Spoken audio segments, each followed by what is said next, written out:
चलिए, जैन धर्म के बारे में क्वेश्चन आंसर करने से पहले हम थोड़ा इनके बारे में विस्तार से पढ़ लेते हैं। फिर आप वही अपना एक पेन और नोट्स बनाने के लिए कॉपी लेकर बैठ जाइए और जैन धर्म से संबंधित महत्वपूर्ण परीक्षा उपयोगी प्रश्न से संबंधित जो भी आपकी महत्वपूर्ण शब्द हैं उनको नोट करेंगे। पूरी कहानी आपको नहीं लिखनी है। जैसे इसमें सारे जो रेड किए हुए हैं आप पर बस उन्हीं पर ध्यान देंगे और बाकी पूरी कहानी सिर्फ सुन लेंगे। सुनने के बाद ही आपको सब कुछ इसके बारे में ज्ञात हो जाएगा। आपको ज़्यादा लिखना नहीं है। चलिए शुरू करते हैं जैन धर्म के बारे में।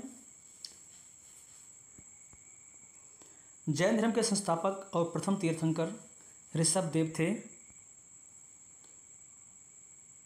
और 23वें तीर्थंकर पार्श्वनाथ काशी के इक्ष्वाकु वंशी राजा अश्वसेन के पुत्र थे तथा महावीर स्वामी से 200 वर्ष पूर्व ये हुए थे। कौन? आपके पार्श्वनाथ। ठीक है। महावीर स्वामी जैन धर्म के 24वें और अंतिम तीर्थंकर थे।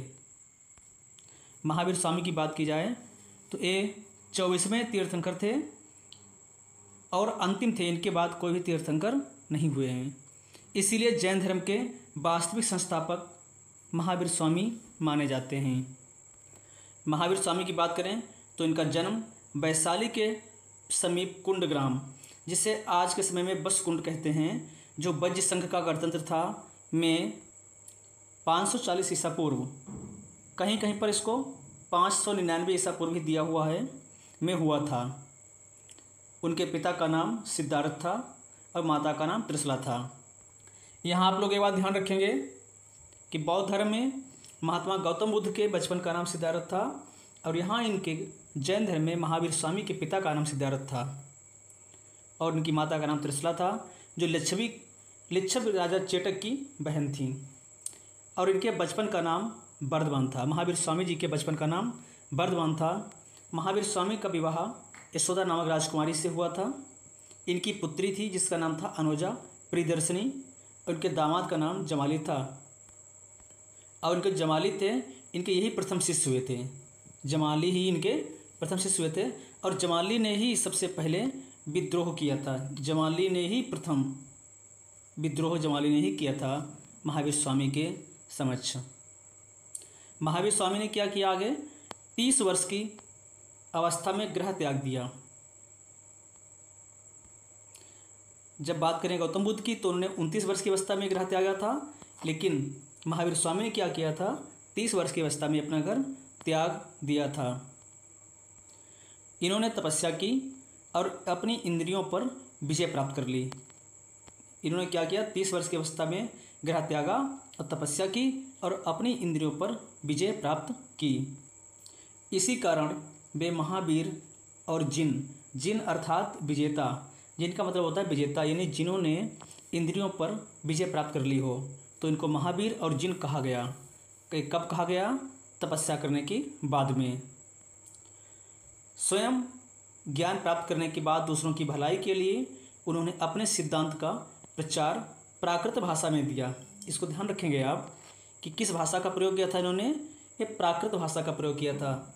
और गौतम बुद्ध की बात की जाए बौद्ध धर्म में तो उन्होंने पाली भाषा का प्रयोग किया था। पाली भाषा, ठीक है, प्राकृत भाषा जो उस समय की आम बोलचाल की भाषा थी। महावीर स्वामी के अनुसार मनुष्य का सबसे बड़ा लक्ष्य क्या होता है? जन्म मरण के चक्कर से मुक्त होकर कैवल्य यानी मोक्ष। यहाँ पे गलत लिखा हुआ है, कैवल्य का यानी कि मोक्ष प्राप्त करना ही इनका उद्देश्य है। जीवन के विकास के लिए उन्होंने मन वचन और एक कर्म होता है, कर्म मन वचन और कर्म से शुद्ध रहकर 3 बातों को करने पर विशेष बल दिया। इन्होंने 3 बातें कहीं कि जिन पर विशेष बल दिया गया। पहला क्या है? सम्यक दर्शन। सम्यक दर्शन का मतलब होता है सही बातों में विश्वास। दूसरा है सम्यक ज्ञान। सम्यक ज्ञान का मतलब होता है सही बातों को ठीक से समझना। और तीसरा है आपका सम्यक चरित्र। सम्यक चरित्र का मतलब है उचित कर्म करना। जैन धर्म में इन्हें त्रिरत्न कहा गया। क्या इन्हें कहा गया है? त्रिरत्न कहा गया है, त्रिरत्न कहा गया है इनको। महावीर स्वामी ने अच्छे व्यवहार के व आचरण के लिए, अच्छे व्यवहार व आचरण के लिए 5 महाव्रतों का पालन करने को कहा है। अब 5 महाव्रत कौन कौन से हैं? सबसे पहला था सत्य, सत्य मतलब होता है सच बोलना। दूसरा अहिंसा, अहिंसा का अर्थ है जीवों को न मारना। तीसरा है अस्तेय, अस्तेय यानी कि चोरी न करना। चौथा है अपरिग्रह, अपरिग्रह मतलब होता है अनुचित धन न जुटाना। पांचवा है ब्रह्मचर्य, इंद्रियों को बस में रखना।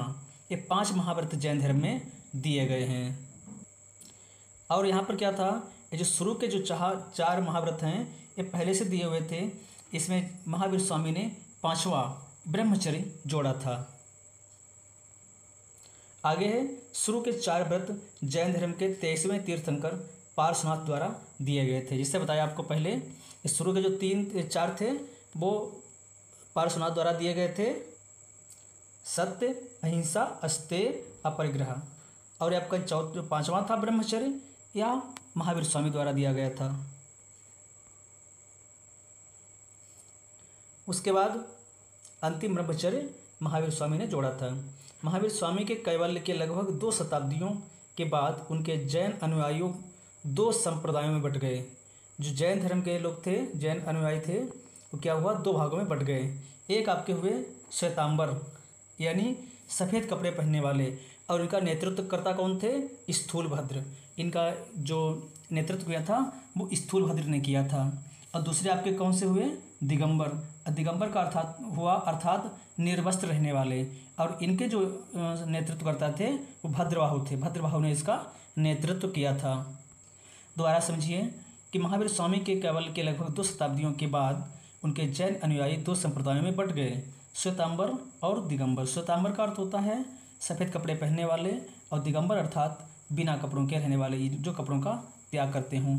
और श्वेतांबर के जो नेतृत्वकर्ता थे वो स्थूलभद्र थे, और दिगंबर के भद्रबाहु थे। महावीर स्वामी जी के बारे में बात करी जाए तो महावीर स्वामी जो इनको 12 वर्ष की तपस्या के पश्चात जरंभिक ग्राम के निकट ऋचुपालिका नदी, इसको आप ध्यान रखेंगे, नदी का नाम ऋचुपालिका है, स्थान है जरंभिक ग्राम, और पेड़ का नाम है साल वृक्ष के नीचे सर्वोच्च ज्ञान किसको बोलते हैं, कैवल्य की प्राप्ति हुई। अब देखिए, अब यहाँ पर गौतम बुद्ध बौद्ध धर्म से संबंधित बात की जाए तो नदी का नाम क्या था, वहाँ पर निरंजना नदी का नाम था, निरंजना। वहाँ पर पेड़ कौन सा था, पीपल का वृक्ष था, ठीक है। और उसके बाद ये, और जैन धर्म में क्या है नदी, ऋचुपालिका नदी है, पेड़ का नाम है साल वृक्ष।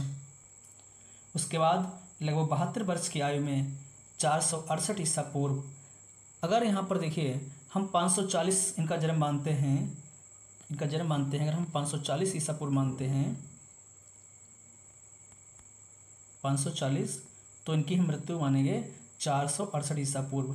अगर यहाँ पर हम इनका जन्म जो है 599 ईसा पूर्व मानते हैं, 599 ईसा पूर्व, तो इनकी हम मृत्यु मानेंगे हम 527 ईसा पूर्व, क्योंकि ये लगभग 72 वर्ष की ही इन्होंने जीवन अपना व्यतीत किया था। कहाँ गए थे, महावीर स्वामी को राजगृह के समीप पावापुरी, स्थान आप नहीं भूलेंगे, पावापुरी। गौतम बुद्ध कहाँ गए थे, कुशीनगर में, और ये इनकी मृत्यु कहाँ हुई थी, पावापुरी में, जो कहाँ पड़ता है, बिहार में। क्या वहाँ पर हुआ था, मल्लराज सस्तिपाल के महल में निर्वाण की यानी कि मोक्ष की प्राप्ति हुई थी। किसको, हमारे जैन धर्म के महावीर स्वामी जी को। महावीर स्वामी जी के जो शिष्य थे वो 11 शिष्य थे, जिन्हें गणधर कहा जाता है। 11 शिष्यों को क्या बोलते हैं, गणधर कहा जाता था। उसके बाद आगे देखते हैं हम, स्थापत्य कला में जैनियों के महत्वपूर्ण योगदान के रूप में क्या है, हाथी गुम्फा मंदिर कहाँ है, उड़ीसा में आपका है। दिलवाड़ा मंदिर कहाँ है, माउंट आबू जो कहाँ पड़ता है, राजस्थान में। गोमतेश्वर मंदिर कहाँ है, कर्नाटक में है। और पार्श्वनाथ मंदिर खजुराहो में है, आदि उल्लेखनीय हैं। इनके नाम आप दोबारा बोलेंगे अपने मुँह से ताकि आपको याद हो जाएं। हाथी गुम्फा मंदिर उड़ीसा, दिलवाड़ा मंदिर माउंट आबू राजस्थान में है, गोमतेश्वर मंदिर कर्नाटक, और पार्श्वनाथ मंदिर खजुराहो। इनका आप नाम याद रख लेंगे। रणथंभौर के जैन मंदिर का शिखर पृथ्वीराज चौहान ने बनवाया था। पृथ्वीराज चौहान का भी नाम ध्यान रखेंगे, कहाँ के लिए? रणथंभौर के जैन मंदिर का शिखर था पृथ्वीराज चौहान ने ही बनवाया था। जैन धर्म के प्रमुख केंद्र क्या थे? मथुरा और उज्जैन थे। मथुरा और उज्जैन का नाम नहीं भूलेंगे, जैन धर्म के प्रमुख केंद्र थे। आगे बात की जाए तो जैन धर्म में उपवास द्वारा प्राण त्यागने का विधान है। क्या है जैन धर्म में? उपवास द्वारा प्राण त्यागने का विधान है। जैन धर्म का कर्नाटक में प्रचार किसने कराया था? चंद्रगुप्त मौर्य ने। कब कराया था? 321 से 297 ईसा पूर्व। नाम याद रखेंगे, चंद्रगुप्त मौर्य का स्थान क्या है कर्नाटक का, समय क्या है? 321 ईसा पूर्व से 297 ईसा पूर्व। ठीक है। अब जैन धर्म की बात की जाए कलिंग में, तो कलिंग में प्रचार किसने कराया था? कलिंग के राजा थे खारवेल। खारवेल ने प्रचार प्रसार किया था जैन धर्म का कलिंग में। जैन धर्म का प्रमुख ग्रंथ आगम। जैन धर्म का प्रमुख ग्रंथ क्या है? आगम है। और बौद्ध धर्म की बात की जाए तो बौद्ध धर्म का प्रमुख ग्रंथ क्या है? त्रिपिटक है। इसको आप नहीं भूलेंगे, त्रिपिटक बौद्ध धर्म और आगम आपका जैन धर्म। और उसके बाद पवित्र ग्रंथ जैन धर्म का क्या है? कल्पसूत्र है। जैन धर्म का पवित्र ग्रंथ पूछे तो कल्पसूत्र। और कल्पसूत्र किस भाषा में है? ये आपका संस्कृत भाषा में लिखा गया है, ध्यान रखना। बौद्ध जैन धर्म में उपदेश तो प्राकृत भाषा में दिए गए थे, लेकिन जो कल्पसूत्र की रचना वो संस्कृत भाषा में की गई है। चलिए अब देखते हैं जैन धर्म से संबंधित कुछ महत्वपूर्ण प्रश्न। सबसे पहला हमारा प्रश्न है, जैन धर्म के वास्तविक संस्थापक माने जाते हैं। जैन धर्म के वास्तविक संस्थापक माने जाते हैं। आपके सामने 4 ऑप्शन हैं। ए ऋषभदेव, बी पार्श्वनाथ, सी अजितनाथ, डी महावीर स्वामी। बताइए चारों में से कौन है वास्तविक संस्थापक?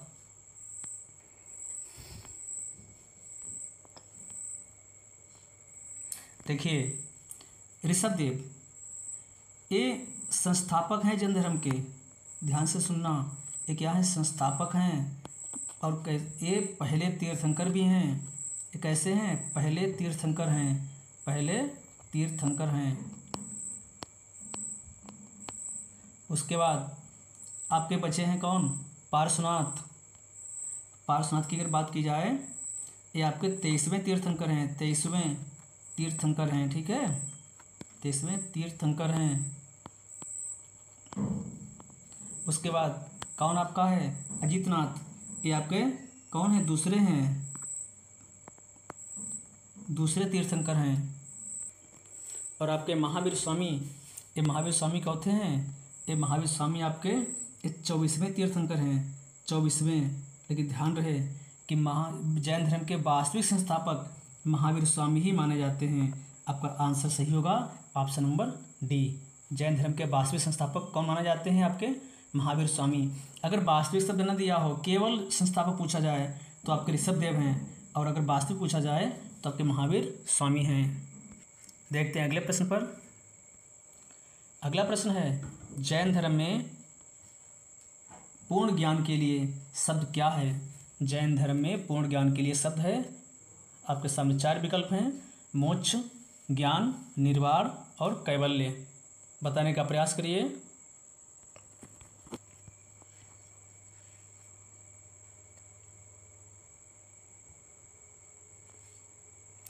जैन धर्म में पूर्ण ज्ञान के लिए शब्द है, आपको पता होगा, इसको हम कैवल्य बोलते हैं। क्या बोलते हैं? जो पूर्ण ज्ञान का अर्थ होता है कैवल्य की प्राप्ति। आपका विकल्प कौन सा सही होगा? डी। अगला प्रश्न देखते हैं। अगला प्रश्न आपका तो इसी पेज में दिया हुआ है कि हाथी किसका प्रतीक था? किसका मतलब किस तीर्थंकर का प्रतीक था? किस तीर्थंकर का प्रतीक था? हाथी जो था वो किसका प्रतीक था? आपके लिए 4 विकल्प आगे दिए हुए हैं। आपके 4 विकल्प हैं, ऋषभदेव, अजितनाथ, पार्श्वनाथ, महावीर स्वामी। अब इसमें हाथी जो था, हाथी वो किसका प्रतीक था? अब बताने का प्रयास करिए। देखिए आपके ऋषभदेव थे, इनका क्या था? इनका बैल था। इसको कहीं सांड भी लिखा होता है। क्या होता है? सांड लिखा होता है। उसके बाद क्या है? अजितनाथ, इनका हाथी था। एक इनका क्या था? हाथी था। पार्श्वनाथ, इनका सर्प था। क्या था? सर्प। महावीर स्वामी इनका सिंह था। ये प्रतीक हैं सबके अलग अलग। ये जो तीर्थंकर हुए हैं ऋषभदेव का बैल या सांड अजितनाथ, इनका भूलेगे नहीं हाथी, इनका क्या है? हाथी है। और आपके पार्श्वनाथ इनका सर्प है। महावीर स्वामी का सिंह है। बैल, सांड, हाथी, सर्प और सिंह। महावीर स्वामी ये 24वें तीर्थंकर थे, ध्यान रखना। पार्श्वनाथ 23वें थे, अजितनाथ दूसरे थे और ऋषभदेव पहले थे। आपको बार बार इसीलिए बता दे रहे हैं ताकि आप भूलें ना बिल्कुल। अगला प्रश्न है, प्रथम जैन संगीति कहाँ हुई थी? अब यह प्रश्न आपका जैन संगीतियों से है। जैसे आपने बौद्ध धर्म में बौद्ध संगीतियाँ पढ़ी थीं, 4 बौद्ध संगीतियाँ हुई थीं, जब हुई थी उसके बारे में आपने पढ़ा है। इसी प्रकार प्रथम जैन संगीति कहाँ हुई थी इसके बारे में आप देखिए। आपने बौद्ध धर्म वाला वीडियो नहीं देखा है तो उसको आप पूरा देख लीजिए। चलिए इस प्रश्न का उत्तर दीजिए, प्रथम जैन संगीति कहाँ हुई थी? आपकी प्रथम बैच जैन संगीति ये आपकी हुई थी पाटलिपुत्र में। कहाँ हुई थी? पाटलिपुत्र में। और ये बल्लभी बात की जाए, यहाँ पर आपकी द्वितीय जैन संगीति हुई थी। क्यों? कौन सी हुई थी? द्वितीय। प्रथम आपकी कहाँ हुई थी? पाटलिपुत्र में, यहाँ प्रथम हुई थी। और आपकी सेकंड जो हुई थी वो बल्लभी में हुई थी। इसको आप नहीं भूलेंगे। प्रथम जैन संगीति पाटलिपुत्र और द्वितीय जैन संगीति बल्लभी। ठीक है, चलते हैं अगले प्रश्न पर। जैन परंपरा के अनुसार जैन धर्म में कुल कितने तीर्थंकर हुए हैं? चलिए बताइए इसको आप। जैन परंपरा के अनुसार जैन धर्म में कुल कितने तीर्थंकर हुए हैं? विकल्प आपके सामने हैं। 1, 2, 23 या फिर 24।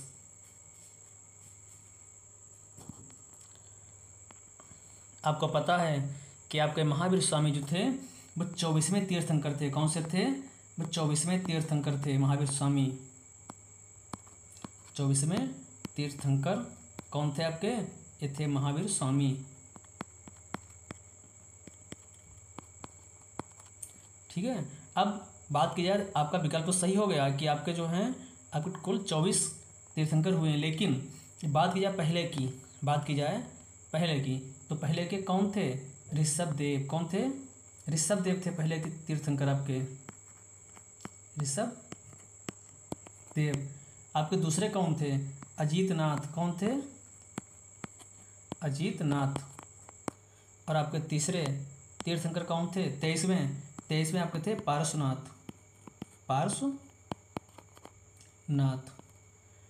पहले ऋषभदेव, दूसरे आपके अजितनाथ, 23वें आपके जो थे पार्श्वनाथ थे और 24वें आपके कौन से थे? तीर्थंकर महावीर स्वामी थे। आपको ये भी पता है पहले से कि ऋषभदेव का बैल है। क्या इनका है? बैल है, सांड है। अजित का क्या है? अजित का हाथी है। अजित का हाथी है। उसके बाद पार्श्वनाथ का क्या है? पार्श्वनाथ का सर्प है। इनका सर्प है। और महावीर स्वामी का क्या है? इनका सिंह है। क्या है? इनका सिंह है। ठीक है, चलते हैं अगले प्रश्न पर। अगला प्रश्न है, महावीर स्वामी ने गृह त्याग किया था। इसका मतलब हुआ कि इन्होंने किस वर्ष की अवस्था में इन्होंने गृह त्याग किया था? इनकी आयु जो उसमें क्या थी? आपके सामने 4 विकल्प हैं। ए 29 वर्ष की अवस्था में, बी 30 वर्ष की अवस्था में, सी 35 वर्ष की अवस्था में, डी 12 वर्ष की अवस्था में। बताने का प्रयास करिए। महावीर स्वामी ने गृह त्याग किया था। चलिए, आपका सही विकल्प क्या है? आपका सही ऑप्शन है विकल्प नंबर बी कि 30 वर्ष की अवस्था में महावीर स्वामी ने गृह त्याग किया था। अब बात कर रहे हैं ऑप्शन नंबर ए की, क्योंकि हमारा उद्देश्य है कि सारे विकल्पों को करवाना सही से, ताकि आप एक प्रश्न में 4 प्रश्नों को, 5 प्रश्नों को, जितने अधिक से अधिक प्रश्न हो सकें आपको समझ में आ सकें। तो पहली बात करें 29 वर्ष की अवस्था में, ये किससे संबंधित थे? इस संबंधित आपके महात्मा गौतम बुद्ध से। ठीक है, गौतम बुद्ध। उसके बाद 30 वर्ष की अवस्था, महात्मा गौतम बुद्ध को ज्ञान मिला था, कब मिला था? इनको 30 वर्ष की अवस्था मिला था। या भी 30 वर्ष की अवस्था क्या है? गौतम बुद्ध के ज्ञान से संबंधित है। इनको ज्ञान की प्राप्ति कब हुई थी गौतम बुद्ध को? ये आपकी हुई थी 35 वर्ष की अवस्था में। अगला है डी।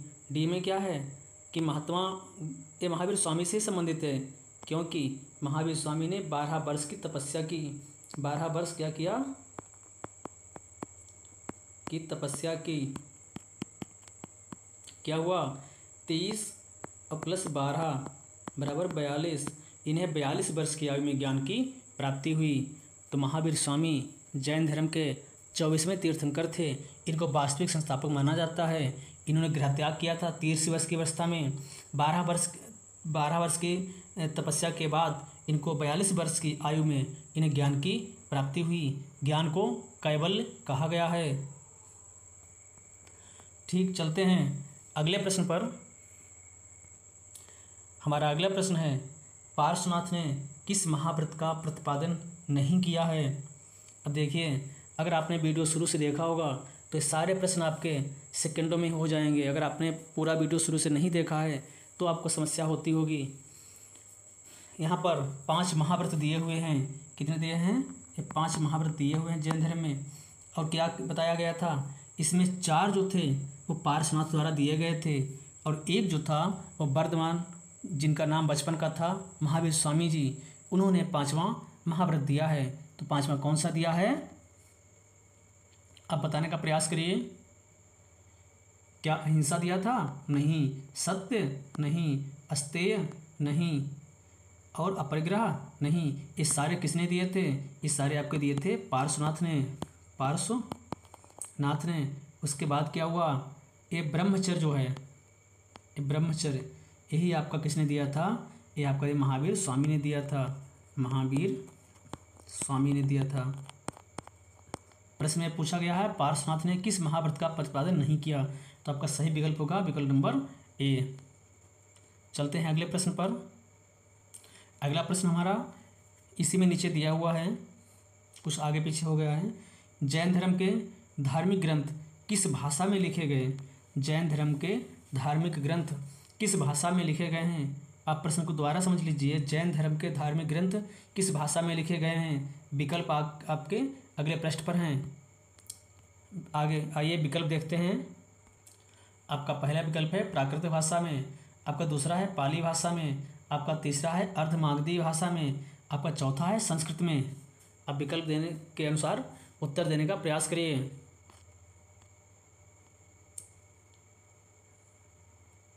जैन धर्म के धार्मिक ग्रंथ किस भाषा में लिखे गए हैं?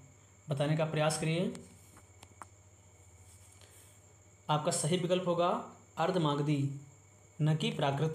प्राकृत भाषा में क्या हुआ था? इन्होंने उपदेश दिए थे। क्या हुआ था? उपदेश दिए थे। ध्यान रखना। पाली भाषा क्या है? पाली भाषा आपके बौद्ध धर्म से संबंधित है। गौतम बुद्ध के उपदेश दिए गए थे पाली भाषा में।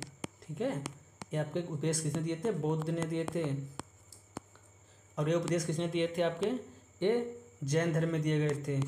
किस भाषा में? प्राकृत भाषा में। संस्कृत की बात की जाए तो संस्कृत आपकी थी, ये आर्यों की भाषा थी। किसकी भाषा थी?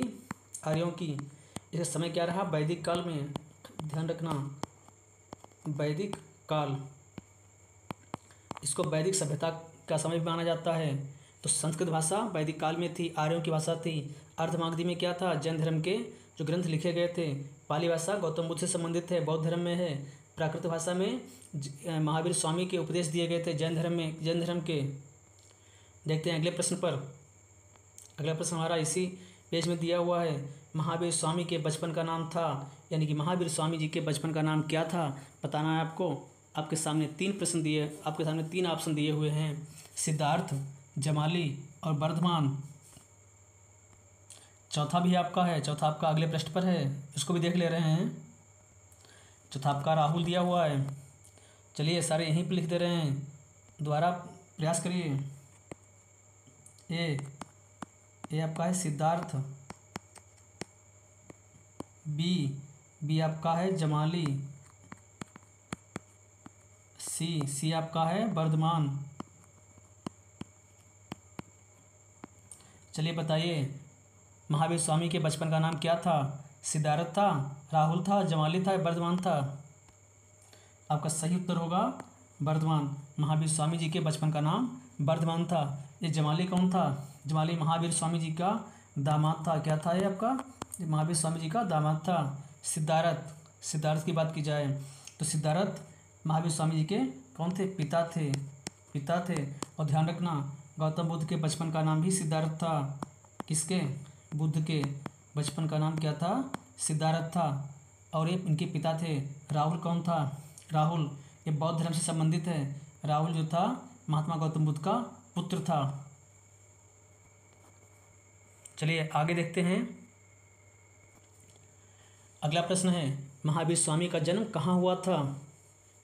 हम आपके एक प्रश्न में सभी ऑप्शनों को करवा रहे हैं ताकि आपका कम समय में अधिक से अधिक ज़्यादा प्रश्न तैयार हो जाए। चलिए बताइए, महावीर स्वामी का जन्म कहाँ हुआ था? आपके सामने 4 विकल्प हैं: पावापुरी, कपिलवस्तु, लुम्बिनी, कुशीनगर और कुंडग्राम। आपने सही ऑप्शन चुन लिया होगा। आपका सही ऑप्शन क्या है? कुंडग्राम। कुंडग्राम में महावीर स्वामी जी का जन्म हुआ था। कहाँ है? वैशाली कहाँ आपकी है? बिहार में है।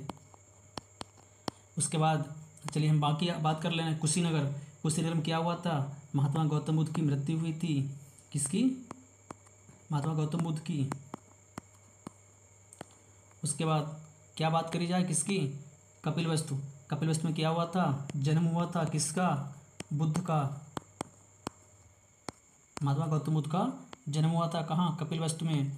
अगला क्या है आपका? पावापुरी में क्या हुआ था? पावापुरी में महावीर स्वामी जी की मृत्यु हुई थी। महावीर स्वामी जी की मृत्यु हुई थी। ये आपके चारों स्थान क्लियर हो गए। पावापुरी, कपिलवस्तु, लुम्बिनी, कुशीनगर, कुंडग्राम। पावापुरी में महावीर स्वामी की मृत्यु हुई थी। कपिलवस्तु लुम्बिनी में क्या हुआ था? महात्मा गौतम बुद्ध का जन्म हुआ था। कुशीनगर में क्या हुआ था? महात्मा गौतम बुद्ध की मृत्यु हुई थी। कुंडग्राम में वैशाली में बिहार पड़ता है, महावीर स्वामी जी का जन्म हुआ था। देखते हैं अगले प्रश्न पर। अगला प्रश्न है, महावीर स्वामी जी की मृत्यु कहाँ हुई थी? इसको बताने में आपको देर नहीं लगेगी क्योंकि आपको पहले बता चुके हैं। प्रयास करिए।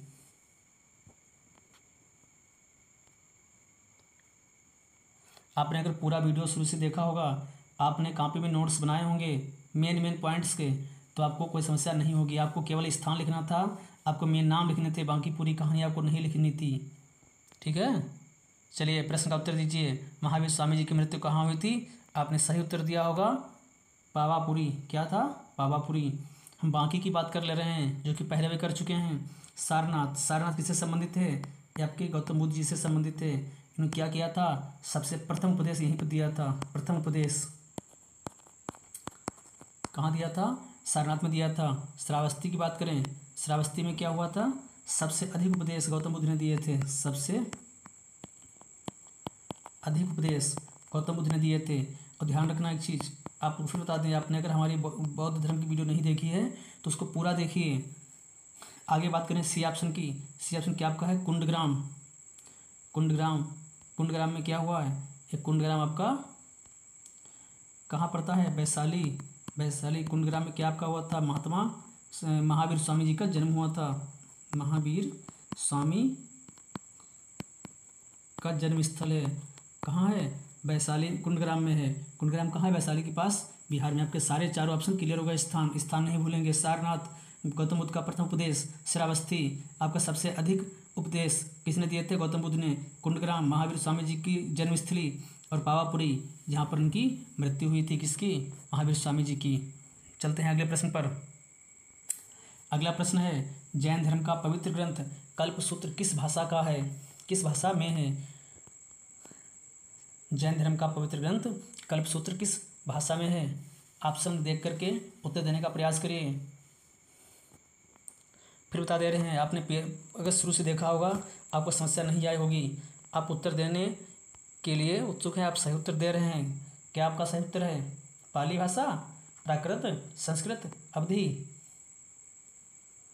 इसका सही विकल्प का उत्तर होगा संस्कृत। अब संस्कृत में क्या है? जैन धर्म का पवित्र ग्रंथ कल्पसूत्र है। दोबारा सुन लीजिए। पाली भाषा बौद्ध धर्म से संबंधित है। प्राकृत भाषा आपकी ये किससे है? जैन धर्म से है। इसमें क्या उपदेश दिए गए थे? जैन धर्म। और जैन धर्म की बात की जाए, जैन धर्म में जो ग्रंथ लिखे गए थे वो आपके अर्धमागधी में लिखे गए थे। किस में लिखे गए थे? अर्धमागधी में लिखे गए थे, ध्यान रखना। और आपका जो कल्पसूत्र है ये आपका संस्कृत में लिखा गया था।